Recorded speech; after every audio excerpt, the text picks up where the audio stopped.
voyageurs, une nouvelle façon de voyager.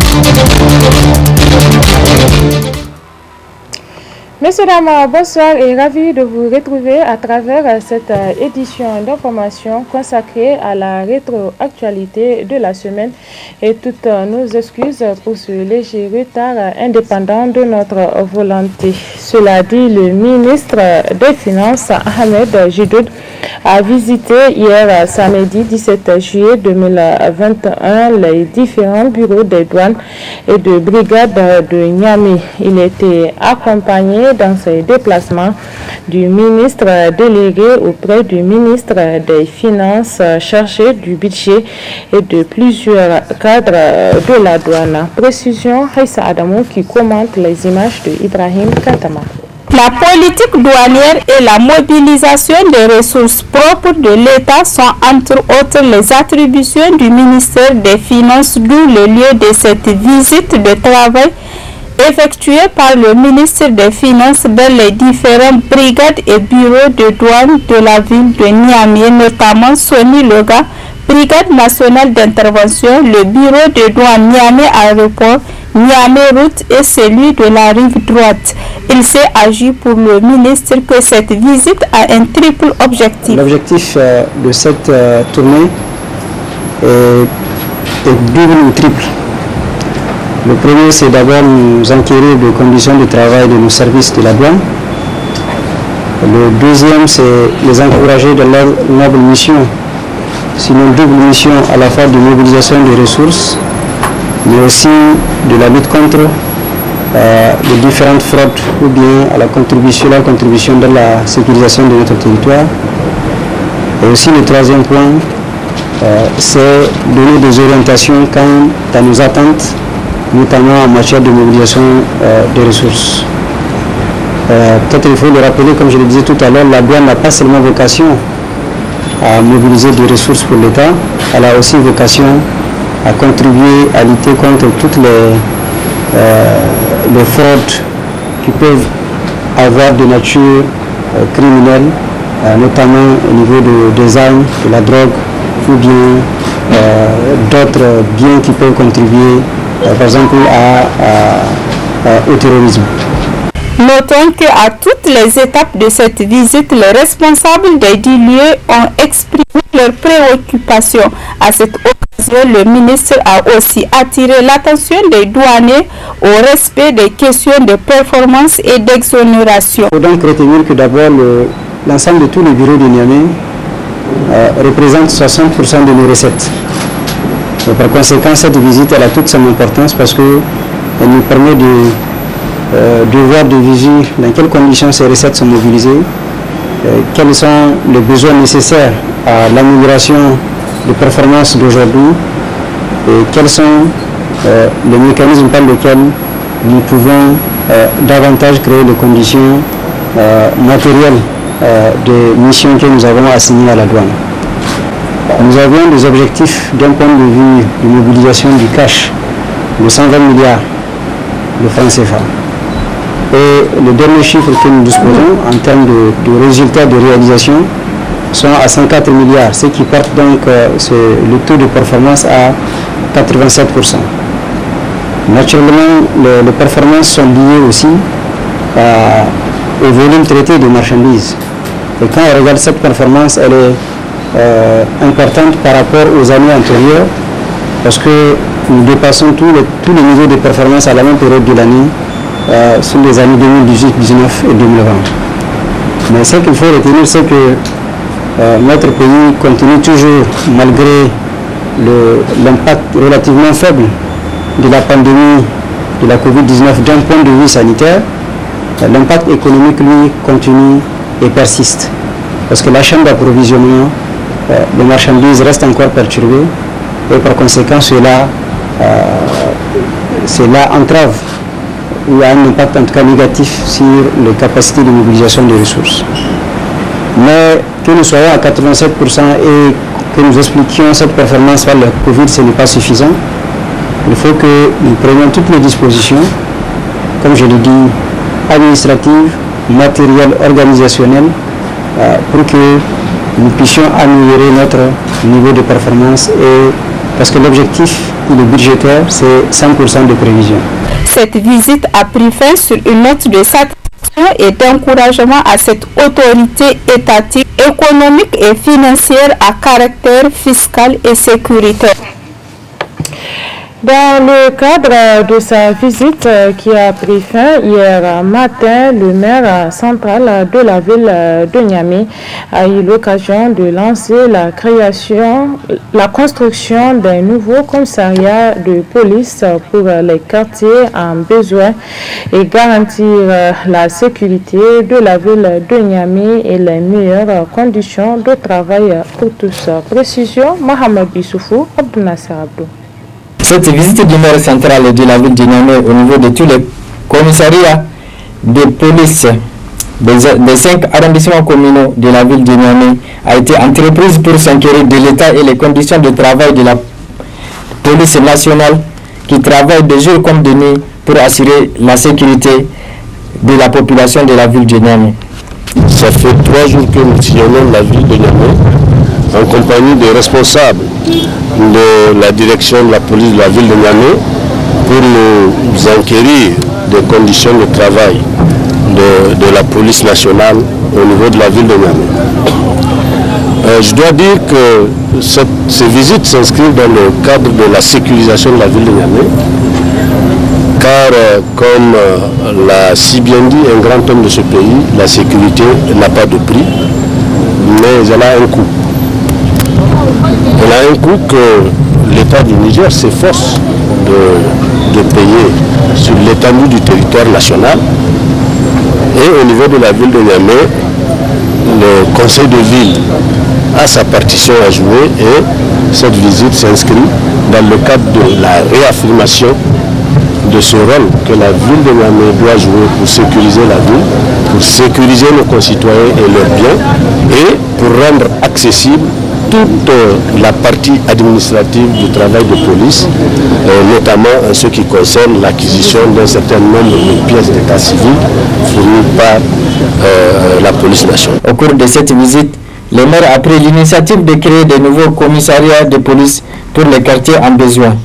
C'est pourquoi le maire central de la ville de Niamey doit mettre tous les moyens nécessaires pour la réalisation de ces nouveaux postes de police afin de garantir la sécurité et la paix des populations.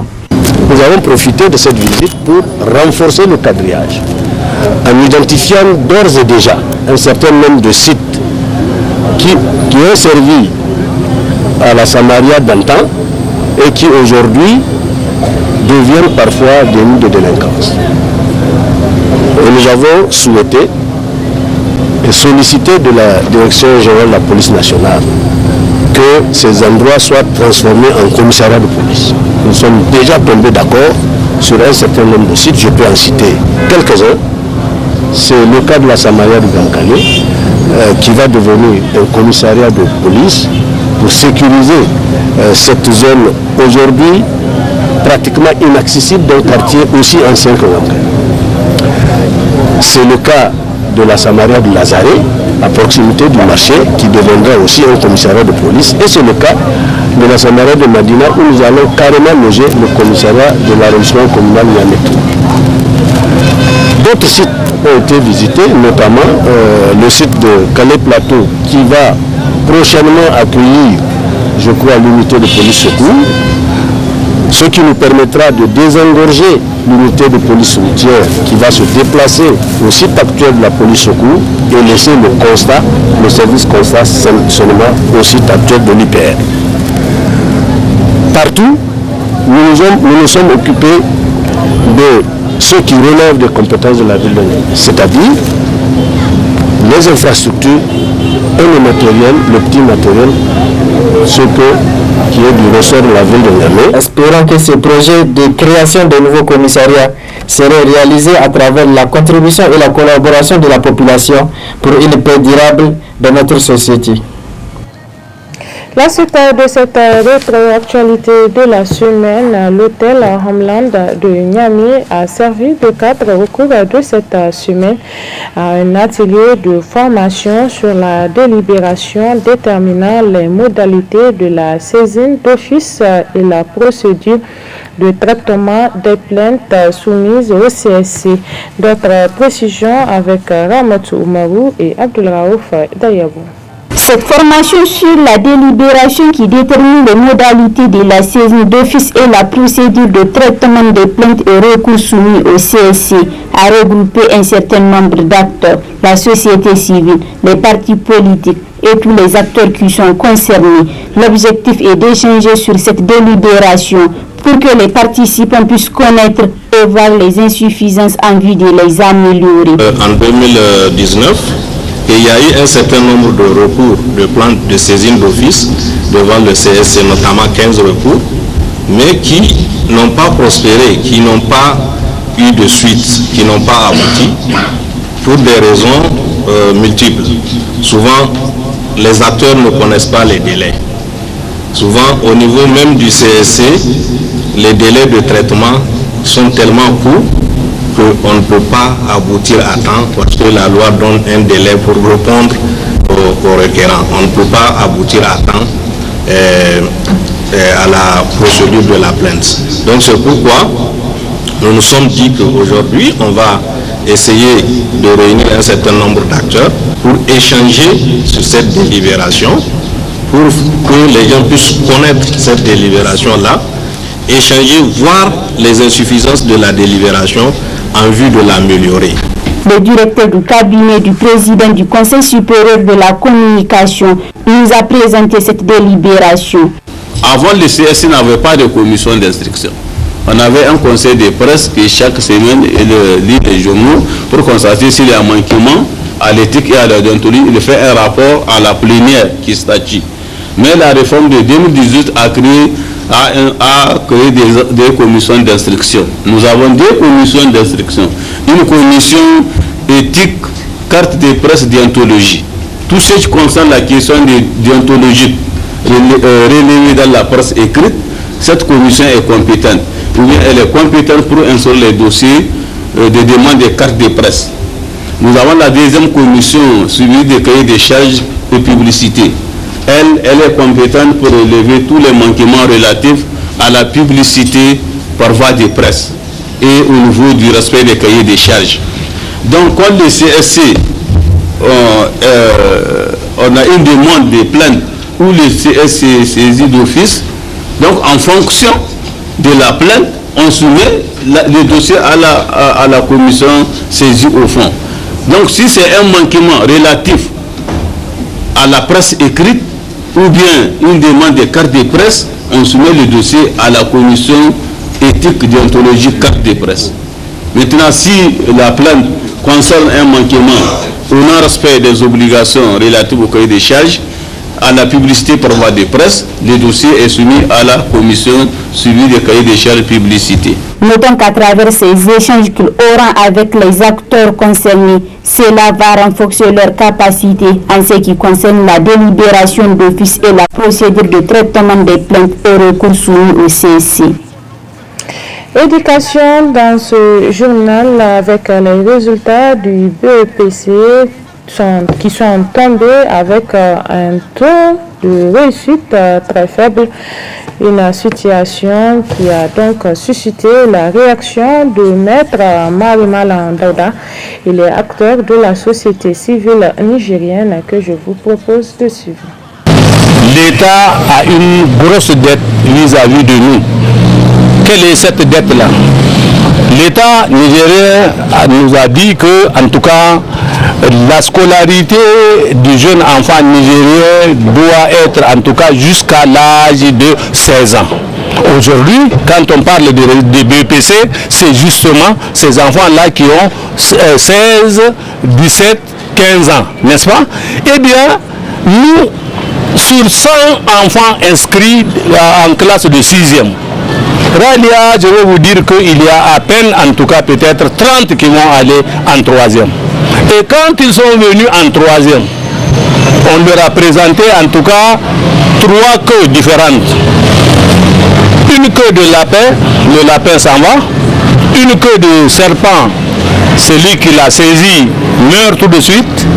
Et une queue de mouton. Nous avons souhaité que les enfants attrapent une queue de mouton. Mais pas en tout cas aller grossir, échouer, aller grossir en tout cas le banc des écoles privées.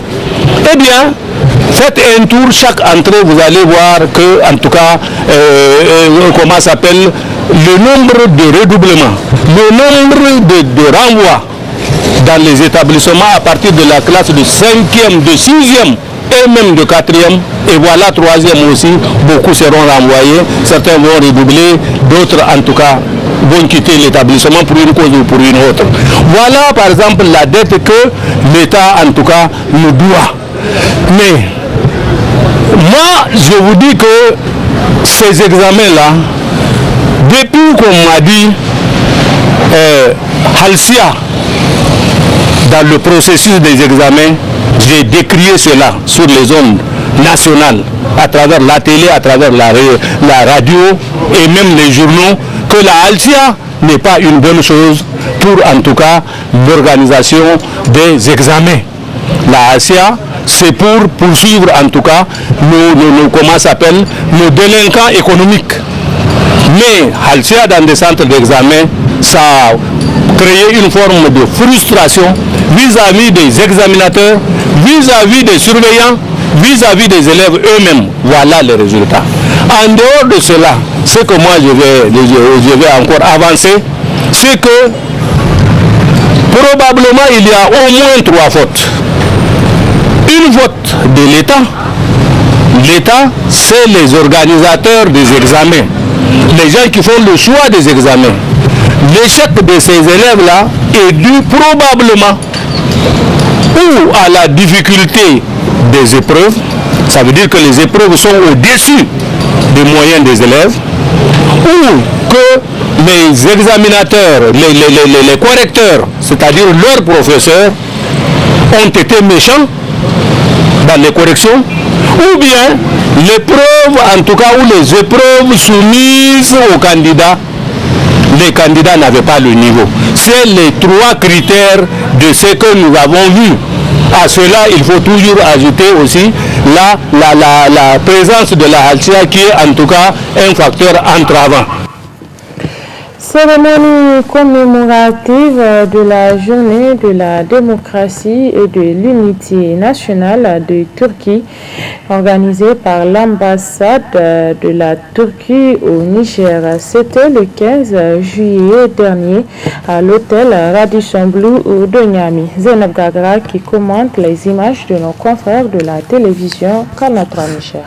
Cérémonie commémorative est dédiée aux martyrs tombés lors de la tentative du coup d'État du 15 juillet 2016, ainsi que pour célébrer la journée de la démocratie et de l'unité nationale de Turquie.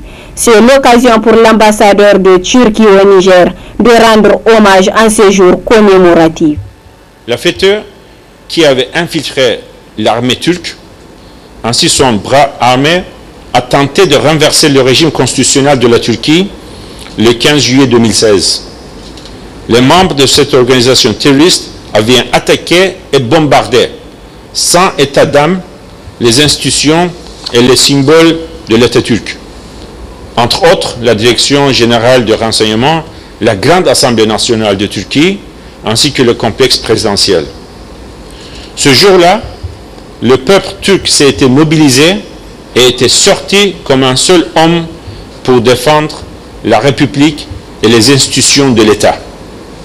Le héroïsme patriotique des citoyens permit à l'État de déjouer cette tentative qui se releva être la plus sanglante terreur que la Turquie ait connue dans son histoire récente. dressant un bilan de 251 morts, martyrs et 2160 blessés de notre compatriotes. Dans son discours, l'ambassadeur de Turquie au Niger a aussi mis l'accent sur l'éducation. À partir des années 60, Fethullah Gülen et ses partisans se sont déguisés en mouvement éducatif lors ils ont commencé à créer des écoles en Turquie et plus tard dans le monde.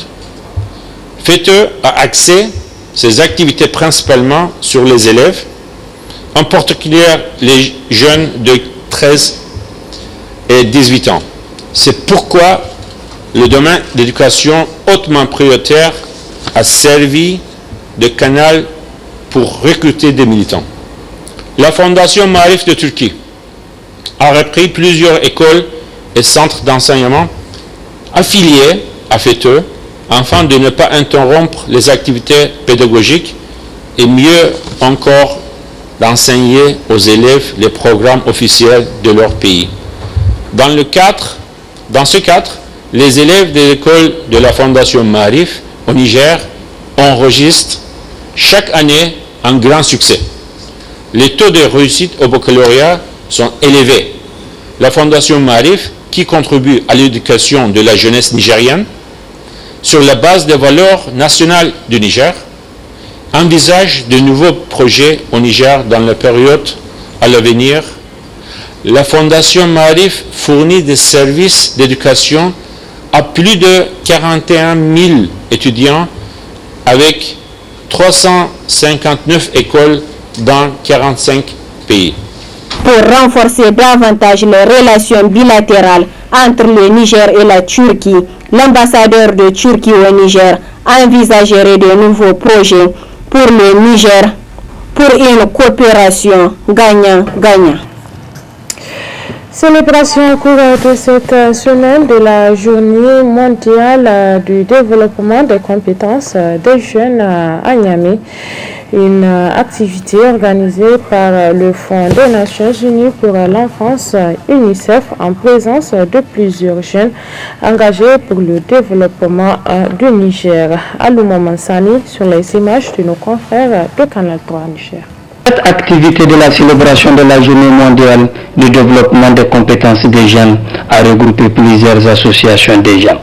Une activité parrainée par l'UNICEF afin de partager d'expériences et des opportunités avec ces derniers. Dans son allocution, la responsable du secteur éducation par intérim de l'UNICEF, cette dernière a mis accent sur le rôle des preneurs de décision. Journée mondiale des compétences des jeunes, une thématique qui nous tient tous à cœur. Les nations ayant dompté le monde sont celles qui ont compris, accepté et accordé la place qu'il fallait à la jeunesse, à l'éducation, puis elles ont renforcé la sécurité, redressé l'agriculture, la santé et l'économie. Si on demande à une de ces nations, à partir de quand une société peut-elle se considérer riche ou viable, elle répondait certainement à partir de 100% des jeunes éduqués, à l'abri des besoins de base, donc naturellement 100% des jeunesses oubliées, outillées, informées, éclairées et conscientes de son rôle de l'État à chaque instant et le devenir de la société. Le Niger est un pays vaste, avec 10 millions d'opportunités pour accompagner le développement des pays. Je fais référence plutôt, c'est 14 millions d'enfants et des jeunes de moins de 18 ans qui ont des souhaits et des rêves pour eux-mêmes, pour leur famille et leur pays. Malgré le challenge de la Covid-19, ces jeunes auraient de lourdes responsabilités de saisir ces opportunités à travers des innovations. Cependant, plus de 50% des jeunes en âge scolaire n'ont pas la chance d'aller à l'école et d'acquérir les compétences nécessaires pour saisir les opportunités de changer leur vie et le futur de leur pays. Nous avons tous eu écho des chiffres et des conclusions du rapport de l'étude sur les enfants et les adolescents en dehors de l'école menée en 2018, où 53% des enfants âgés de 7 à 18 ans sont en dehors du système scolaire.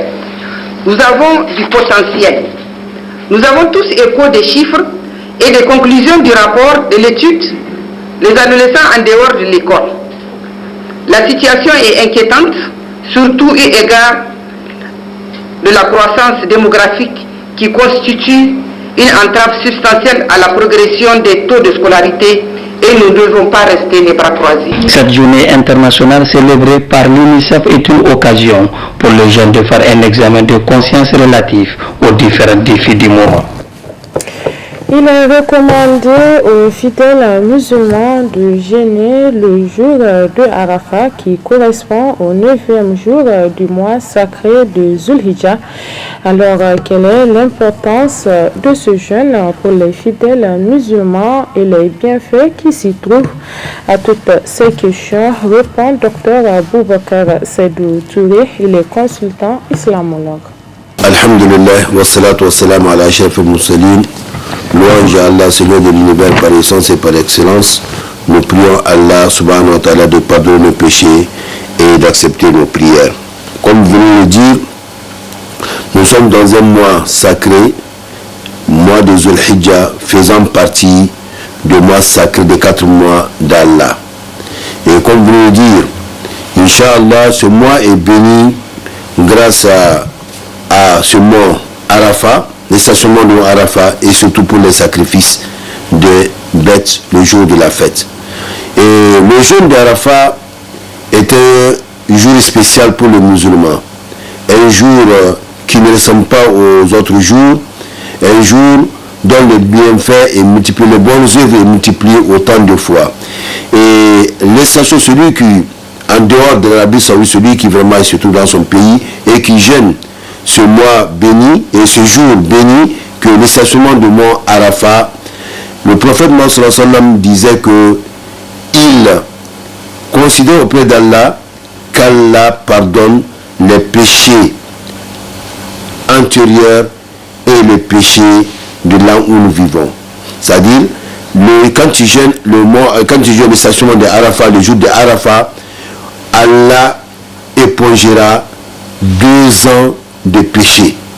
Donc 2 ans de péché seront effacés, l'année en cours et l'année antérieure qui vient. Donc voilà l'importance du jour de Arafat. En dehors de jeûne, il faut lire le Coran, il faut multiplier la lecture du Coran, il faut multiplier les invocations. Et le prophète Mohammed nous dit que vraiment, ce qui est important ce jour, et surtout dès le premier jour de Zulhijjah, nous devons multiplier les tahlil, at-takbir, wal-tamhid, wal-tahmid. Cela veut dire La ilaha illallah, Allahu Akbar, walillahi alhamd. Du premier jour de Zulhijjah jusqu'au jour de la fête, c'est ce que nous devons vraiment répéter à maintes fois. Et voilà, et aussi faire de bonnes œuvres. Pensons surtout aux orphelins, pensons aux nécessités, pensons aux pauvres. À l'approche de la fête de Tabaski, ils sont nombreux les Nigériens, en particulier ceux de Niamey, qui s'adonnent à la grillade des moutons avec des fourneaux fabriqués pour la circonstance. Omar Boubacar est un soudeur à Niamey. Il fabrique des fourneaux destinés à la grillade des moutons pour la fête de Tabaski. Le studio Klangou est parti à sa rencontre. Fournawa dai sintina ya kase sintin kate mannan fo ay feji fo ka ay bitimsi ay no ay gork sinon se mi tonirsi fejo comme tourni go tononda kal wikir kambu fejo manni erne gisi kal fejo fu après no bon fo tabay se ka a ir sudere wo don dir te fema kay gidan charbon abisa to ino jiro kam bare no ir mi sintin manna wani furnai kalkal yanno fejo hakku wona gono wai wani gono feji hinku wani gono itaci wani gono depute yanka ka dai ne soje yanka ka dai commerçant yan boron garmin igin ke igin sai ni mi singa sai feji wai wani to before dai erdu command follam ne wa mali borfo anengo konda bamako borfo ade feji wai wani anengo go koy to ha karai do hali konda zamnodi ni ngai wonga sabai lalle borkul kan dai mannam ibo ka kirse ka lalle irma kokari ide hannuno kai irkan na boraisi borbo kan dai mannan après giye kan kliyan fo kan giye to dai koy zam se mannan ngai wai bi anafa hakika ni na saba aiki da shi yanzu wannan layyan ta zo layya ta uku kenan yana yi da shi kuma yana da muhimmanci kuma shi wannan in kana ragon da ya kai 5-6 kana da misak da sharbon in ka sa ya ishe ka kuma ba zai bata lokaci ba cikin awa biyu zuwa uku ka gasa nama ka dauke ka aje maimakon da ka sai ice na jika 20 ka ce za a gasa ragon da ya kai 5 ko 6 kai ini ma bai gaso da kake so ba da hayaki kana tada to shi ko wanga in kana aiki da shi ba sai wani hayaki ya tashi ba tunda kiskar ragon ma bai zuba cikin ruwan wace yake zuba wannan ma da kun ka tarro ne nan ga wani makwabci na ke son shi nace na akwai ne sai shi bara ya bari in zo in sai mishi nan ni warnesi ban sake siya ba tunda abu na wanda ba na shekara biyu guda uku na ba yana ai maka shekara 10 kana aiki da shi da ka kare dai ka sai ka aji ni na kware in lokaci ka yadda ka aji saka za ka dauko shi ba wani abu zai yi sai ji wani da gare shi kenan.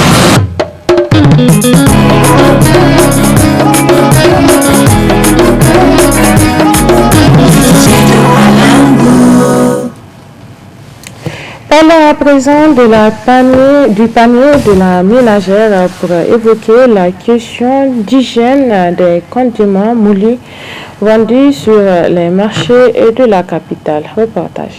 Sur les différents marchés de la capitale, on assiste à un rehaussement des prix de certains produits de première nécessité, notamment l'huile, la tomate fraîche, poivron, l'oignon et autres, qu'à un certain temps sont très abordables sur nos marchés, ce qui n'est pas sans conséquence, notamment sur le panier de la ménagère. Pourquoi cette cherté de ces produits de première nécessité? La tomate maintenant n'est pas du Niger. On nous amène ça de l'étranger. Ce qu'on a ici maintenant, ça vient du Ghana, Maroc et d'autres pays voisins. Avant, le seau d'oignon, on le vend à 750 francs.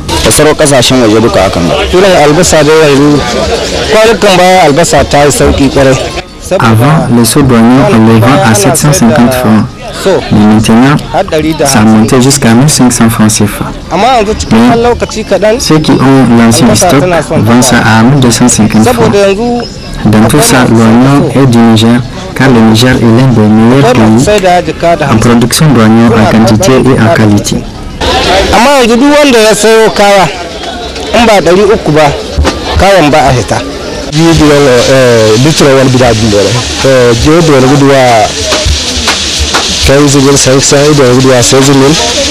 Avant, on vend l'huile à 15 500 francs et 16 000 francs les 25 litres.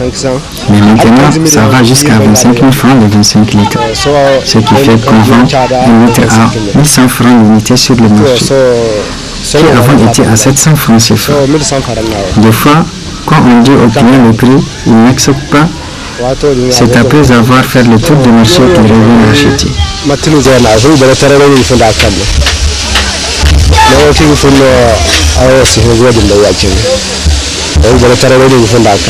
Malgré l'effort des autorités pour réduire le coût de vie, au Niger, la situation reste difficile dans la capitale, car la consommation est plus élevée que la production, qui n'est que saisonnière. Et c'est le panier de la ménagère qui en prend le coup en cette période. Autant pour moi, c'est plutôt un reportage sur la cherté des produits de première nécessité. Et c'est la fin de cette rétrospective de la semaine. Merci à vous de l'avoir suivi. Passez d'excellents moments en compagnie des programmes de la télévision Tambra.